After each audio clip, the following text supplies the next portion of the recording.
Hello, everybody. My name is Pasha Marlowe, and this is the Let Pleasure Be the Measure podcast. And today I bring you a friend and one of my favorite inspirational speakers, Janice Burt. Janice is, yes, the author of an upcoming book about people pleasing that I cannot wait to read. Such an important topic. And of course, inspirational speaker, Spanish interpreter, voiceover actress, and yoga instructor, multi talented. Janice, welcome to the show. Thank you. I'm super excited to be here, mainly because I just love you so much. I think you're amazing. Thank you, Janice. I love you too. And I was so excited that you were able to come today and meet because you're one of these people who I always feel safe with, first of all. And that's really important to me, coming from a trauma background, to feel safe.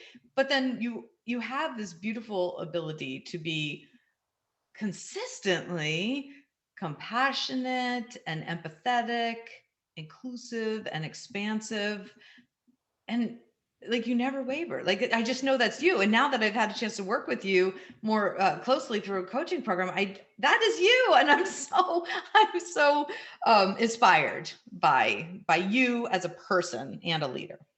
Aw, thank you. You're making me cry. That's beautiful. Thank you so much. It's been a lot of work, I think, to get to that place because I definitely was um much more judgmental, did the whole comparison thing a lot, was critical, but all of that stuff started in me. I was all those things toward myself. I was super self-critical, super judgmental, struggled with insecurity and all of those things. And so through years of putting in work, I've been able to tap in a little bit more to the more compassionate and all of those things that you listed. So thank you for that. You're welcome. And so yeah, I see you doing that work for yourself, and then because of that you're able to teach it and to express that compassion towards other people. But you did mention that in the past you were highly critical and judgmental of yourself. Did that make it hard to make friends specifically with other women? Oh, yeah. I remember actually when I was a teenager only wanting to hang around guys. I was Mm. very much the tomboy. I thought women were super catty, not nice, backstabbing, everything taken so seriously, and so hanging out with the guys and being one of the guys was refreshing. I loved it cuz I felt like they would speak honestly to each other and really just be authentic and not get their feelings all hurt and not, there wasn't all that drama. So, yeah, I definitely did not connect to women for a very long time. It's actually something I'm still working on, is cultivating deep friendships with women. And part of that is trust Yes. issues just in general. So as I work on myself and I start trusting and loving myself more, I Yes. notice that I can trust and love other women more and actually have more of an authentic relationship instead of a very fake kind of, relationship. Yes, I have that same experience. And actually, the older I get, the more I really value my female friends. And well, now some of my female friends are outliving my marriages. So I'm realizing that it's quite important to keep nurturing those relationships because those are the ones that will hopefully stand by no matter what. So when I parent my child, my daughter in particular, she's now in her early 20s, who of course loves to spend all of her time with her partner. And I ask her, do you ever talk to your friends or go out with your friends? And I think when you're in a new relationship, it's so exciting and you just feel like your entire world is that one person. And, heaven forbid something happened to that relationship, then you're stuck in this feeling of aloneness and not belonging. So I feel like it's super important for people to continue to nurture those relationships outside of our primary intimate ones, perhaps. Oh, totally. No, it's huge. And especially coming from, for myself, I was super codependent with my Yep. ex-husband. And so he was my everything. And that is a very tricky place to be. It's for many reasons, but yeah, of course we understand young love and, you know, really wanting to spend all the time with that person, but having your mom there to say, hey, maybe hang out with your girlfriends, you know, is a good thing too. Yeah, yeah, a good reminder. And so you've been married and now you're with a partner. And do you find that it's like, how is the dynamic different now that you've been able to find that self-love and self-worth in yourself? How's it different in your relationship? Oh my gosh, it's night and day. It's Mhm. just night and day different because in my marriage, I was so bound by fear and codependency and people pleasing and all of the things that I truly was not me and I wasn't authentic. And I was putting on all these masks for my ex-husband, for the church, for different people. Who do they want me to be? And that's how I'm going to show up. And for people pleasers, at least for me, it felt very much, you know, like, oh, I'm so kind, I'm a good person. And I didn't see, I was blind to the fact that I unintentionally was really manipulating people and Mhm. deceiving people, because of my lack of self-worth and because of the lack of love that I had for myself. I was seeking it all around and doing things and being things that weren't genuinely me Yes. to get approval. Yes, yes. And in the world of trauma, we talk about the four F's. It's like fight, flee, fawn, freeze. Have you heard about fawn and fawning, which is just No. like people pleasing or adjusting yourself, your personality, your actions to appeal to the person who it could be your abuser or the narcissist or who's the threat. And it could be somebody you're married to, and then you keep trying to appeal to them to stay safe. Um, and it's a trauma response, the people pleasing. And so it's an interesting dynamic, but yeah, called fawning. And I noticed myself, I do that around my father because I have fear of him yelling or acting out towards me, even at 50, like he did when I was a child. When he comes for a visit, I get very small and quiet. I don't express my political or social views. I don't eat sugar around him. Like I don't do the things that I know will set him off. So I'm not true to myself, and I'm doing it to be safe when I think about it, because I see him as a threat.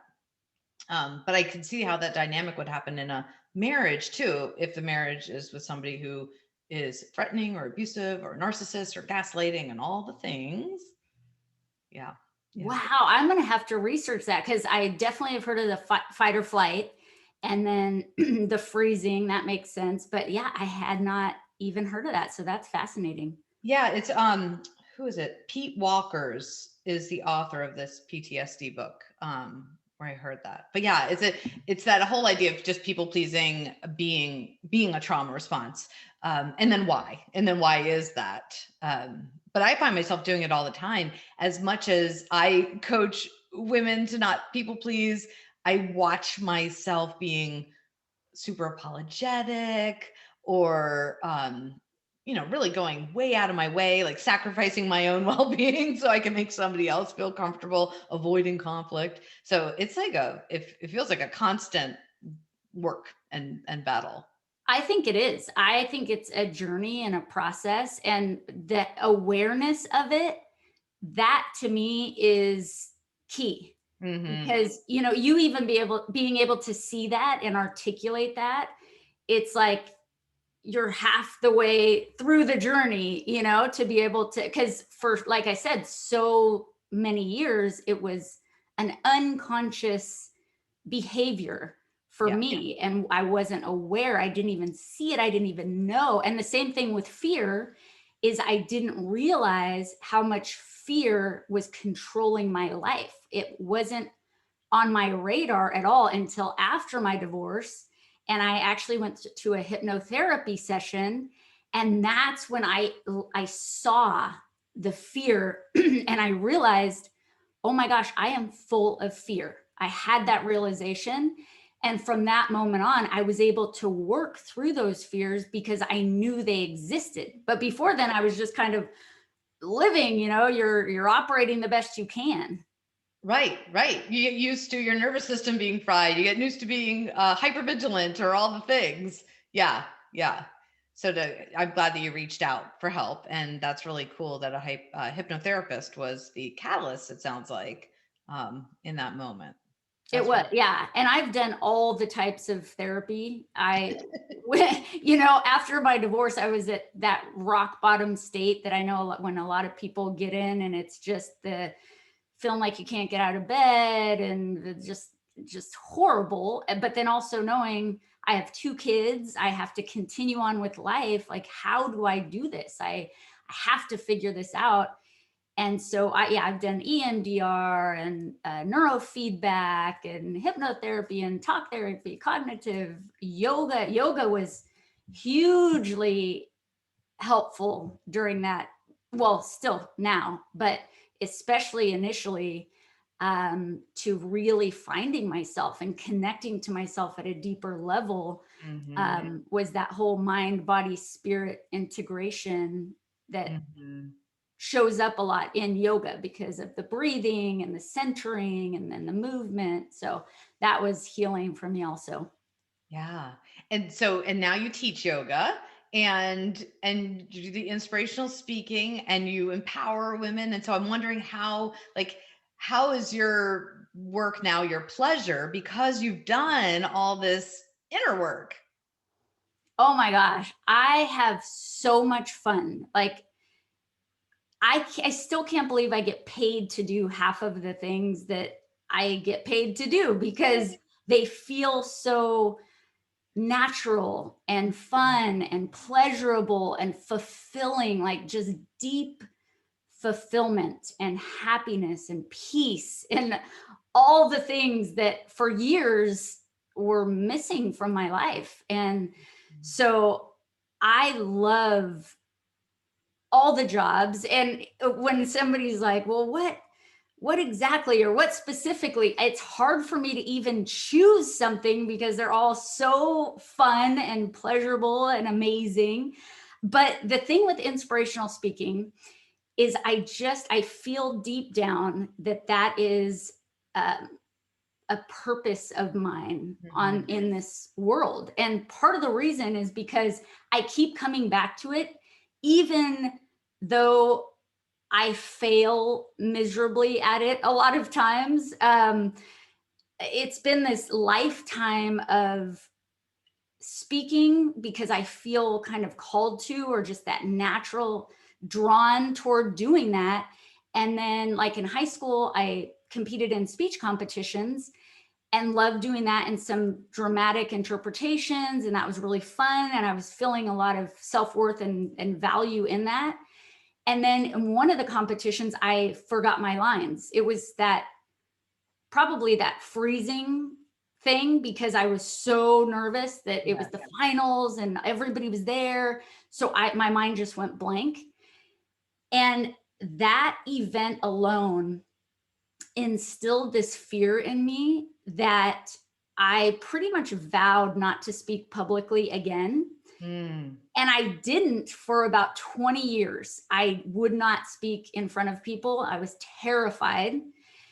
And then after my divorce and after I realized how much fear was controlling my life, public speaking was the first thing I was like, I need to face that head on. I need to walk through that fear because it's in my soul. It's something I have to do. And sure, I joined Toastmasters because that's like the first place you go to do that. And I think it was my second speech, I started shaking involuntarily so badly that it was like, I can't even describe it. When somebody's really, really cold and it's just like this, almost like a seizure. Quiver. Mhm. Oh yeah, like a quiver, and I couldn't stop, and it was like, oh, and I had to grab onto the podium, and I'm shaking, and everybody's looking at me like mouths wide open, like, what is wrong with this woman?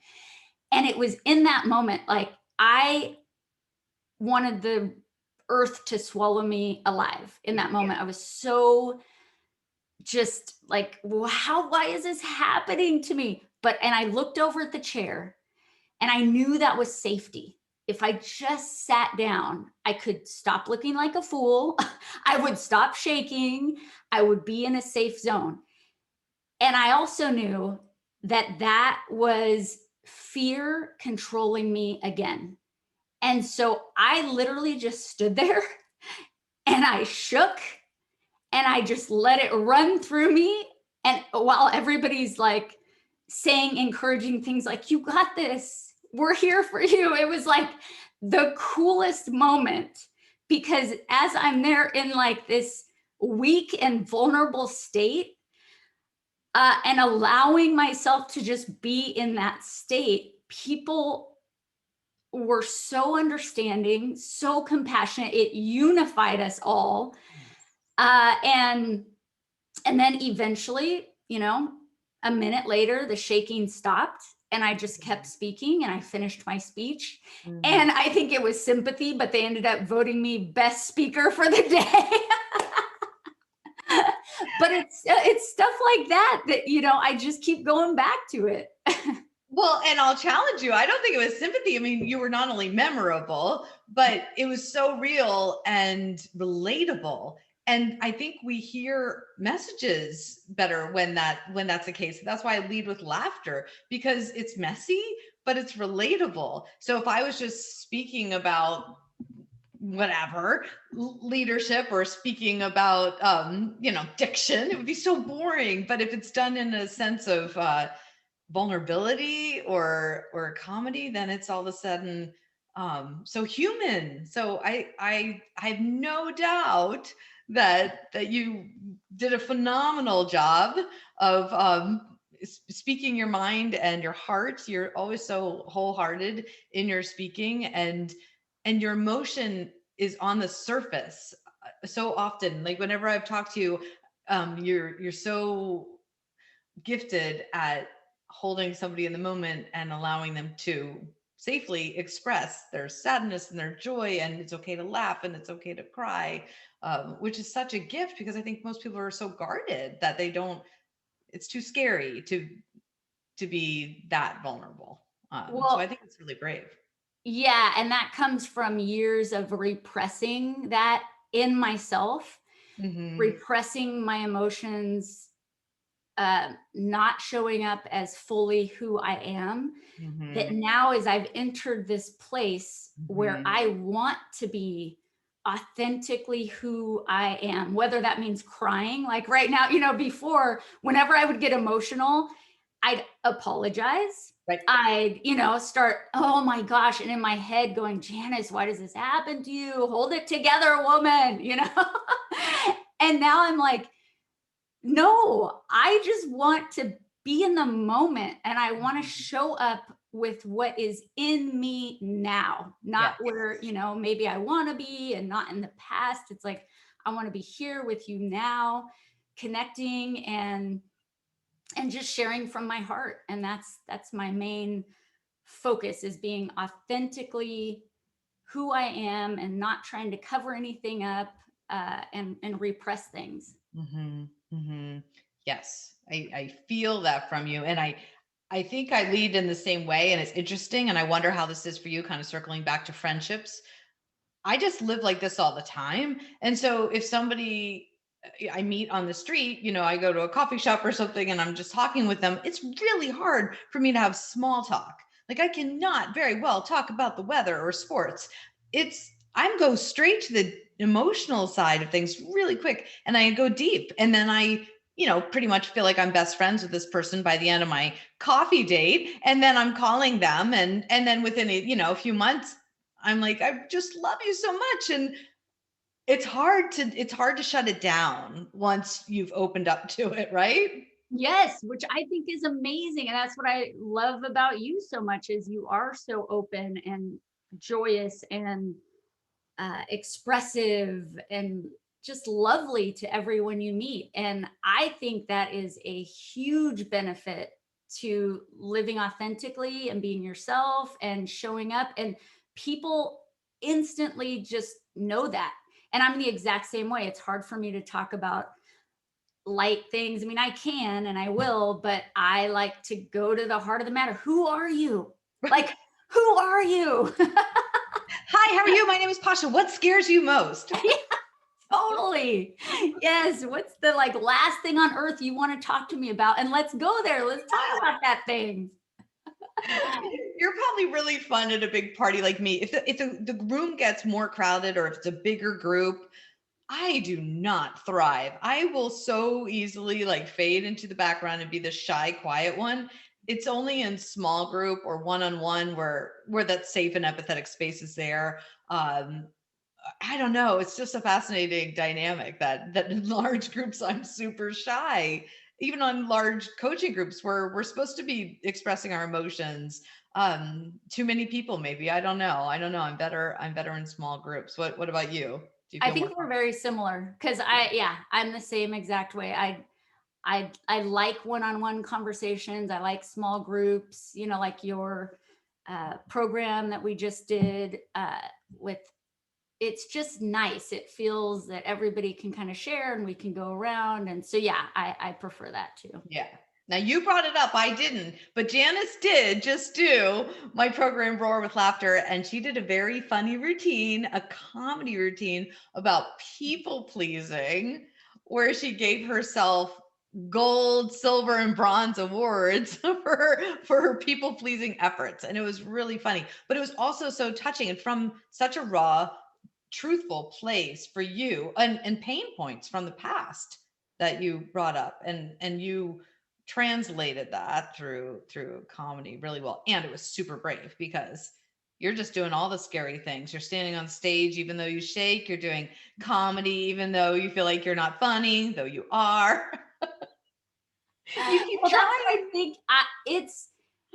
I'm telling you, when I realized that I was living in fear, I made a conscious decision to walk through all my fears and almost, the bigger the better, in the sense that if I know something's holding me back, I want to I want to face that thing. And so one of the ones I'm really proud of, that besides the comedy one, because that was actually really tough for me, having this limited belief that I'm not funny or don't have the comedic timing or whatever.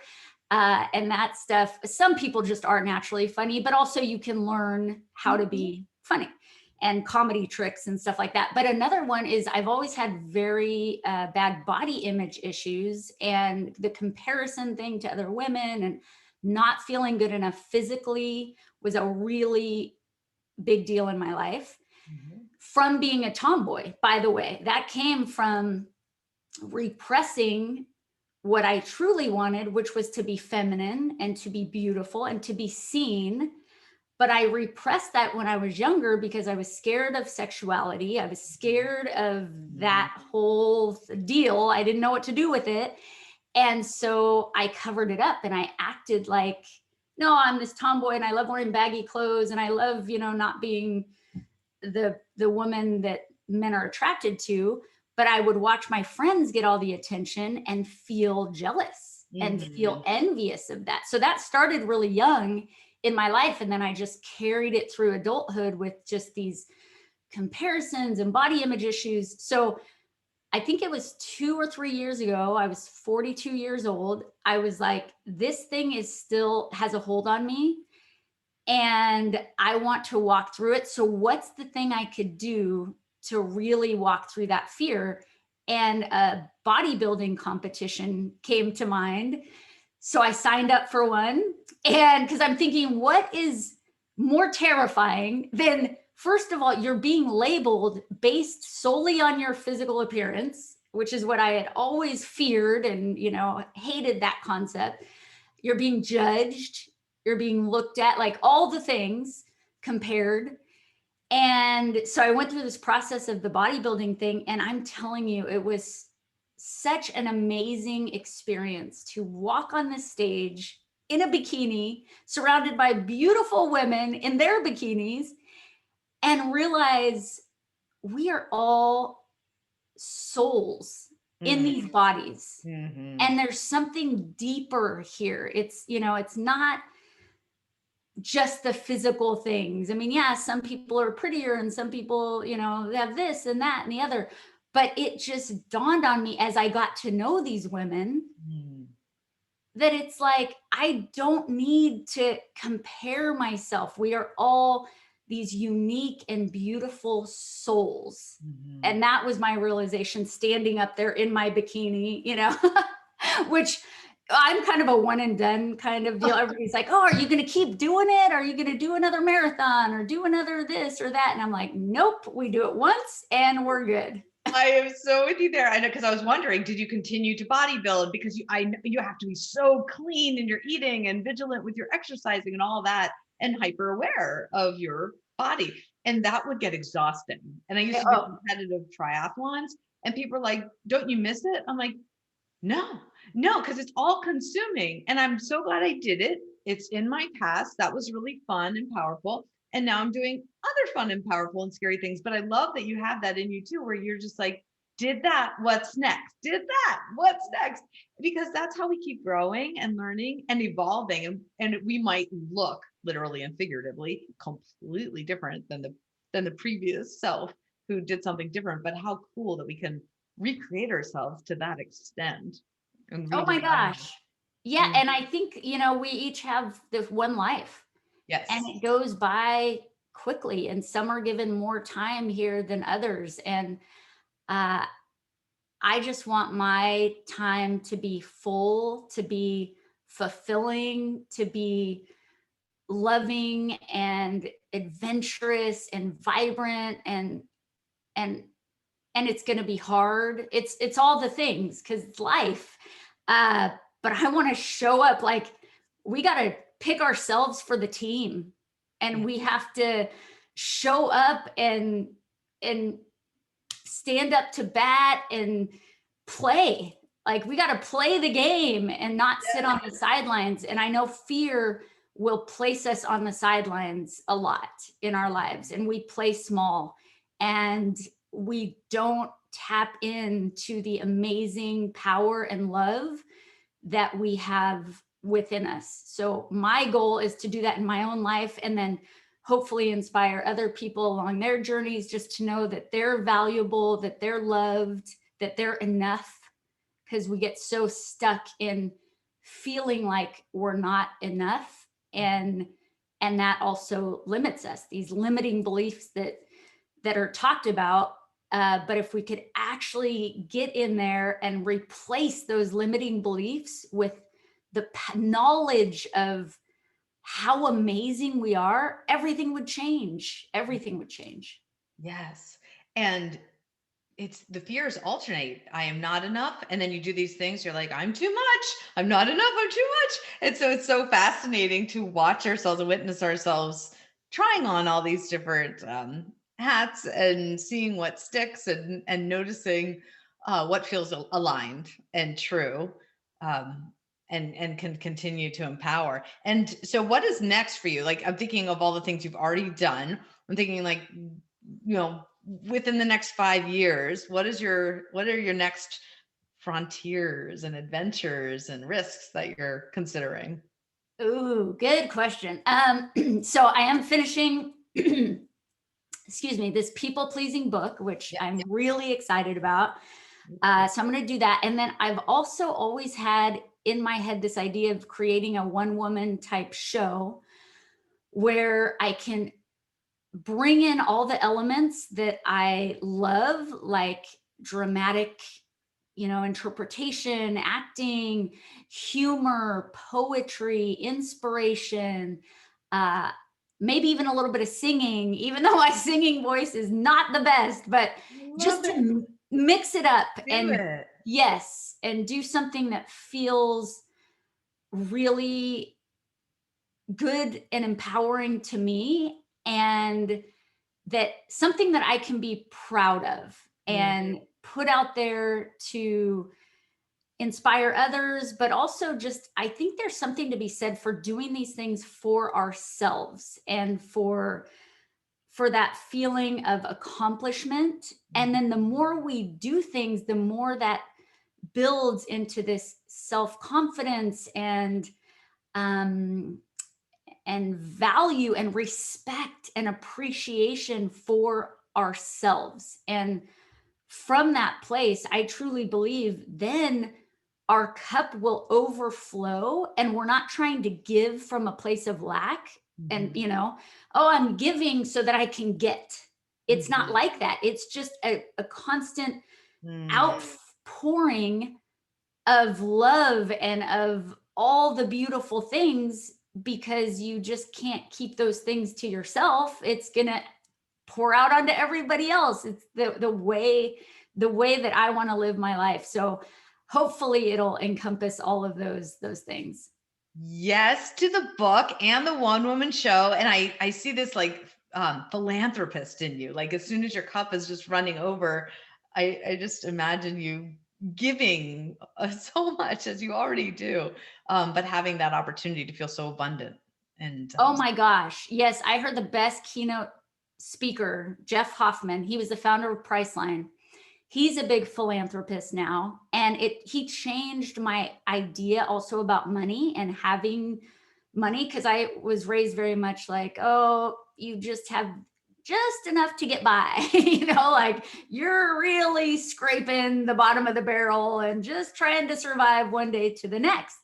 So to me, this concept of having money so that you can then distribute it, I mm-hmm. mean, that's what I think our society needs, are more people like Jeff Hoffman, who, founded Priceline, is like this entrepreneurial wizard of a man and takes his money. He tells the story of it was a women's shelter that was going to have to be closed down because of lack of funding. And he heard about it on the news, and he's sitting there in his mansion, loads of money, whatever. And he's looking at this going, oh, people need to do something. When are people going to do something about this? They need to do something.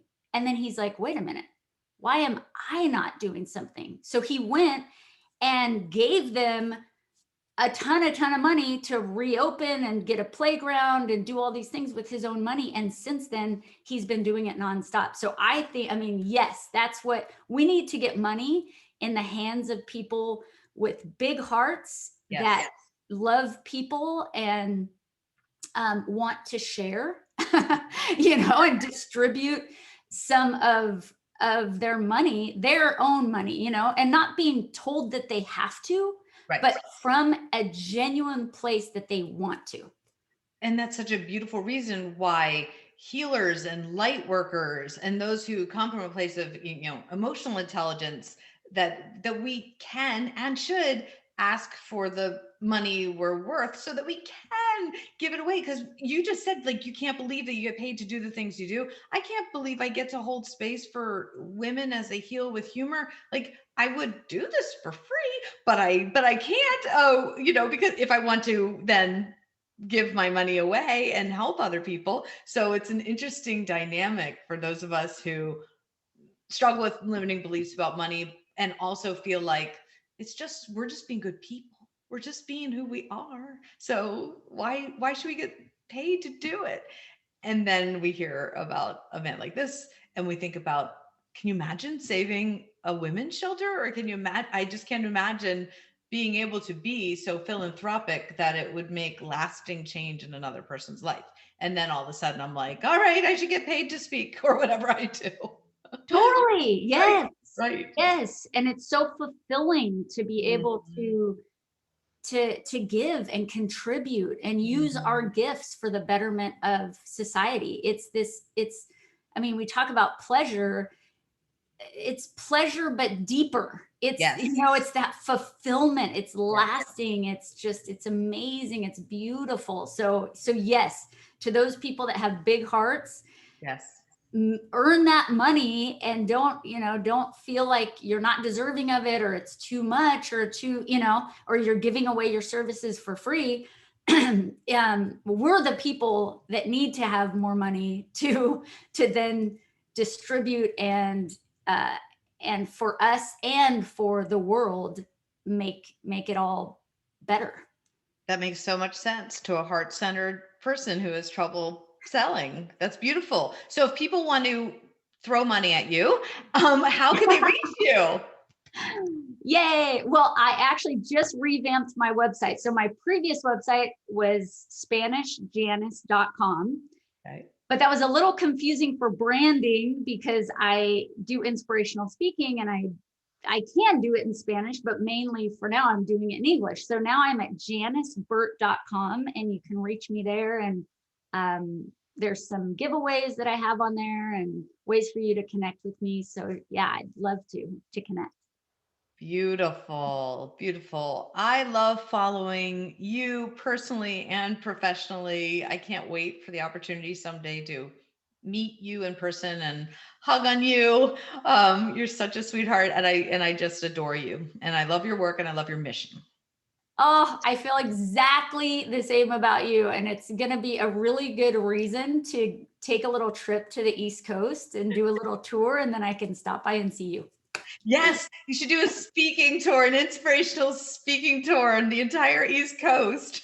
Oh my, okay. Don't get me, my thoughts Okay. now are And then, my mind's spinning. and then a one-woman show out in California, and I'll fly out in winter, where it's winter here. I'll fly out there and I'll see your one-woman show, and I might even be brave to write and perform in one too. So yeah. Oh my God. I have some ideas cooking. I love it. Collaboration is also where it's at. So yes. So good. It's Yeah. yes. And yeah, that comes full circle, because especially from a place where we didn't trust ourselves or other women to collaborate with. And so to come to a place where we are so in this space of self-worth and self-love and loving others and wanting to serve others, that collaboration is more exciting than our own rise to whatever fame we used to want to seek, whatever it was. Yeah, that lights me up. So yes to collaborating with Janice Burt. Yay. I'm going to hold you to that.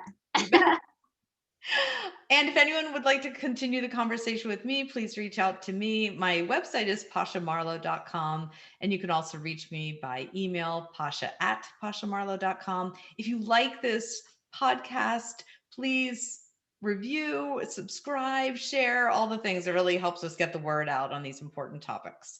Thank you so much, Janice, for coming today. Thank you. And I love you guys. Thanks for listening. Bye.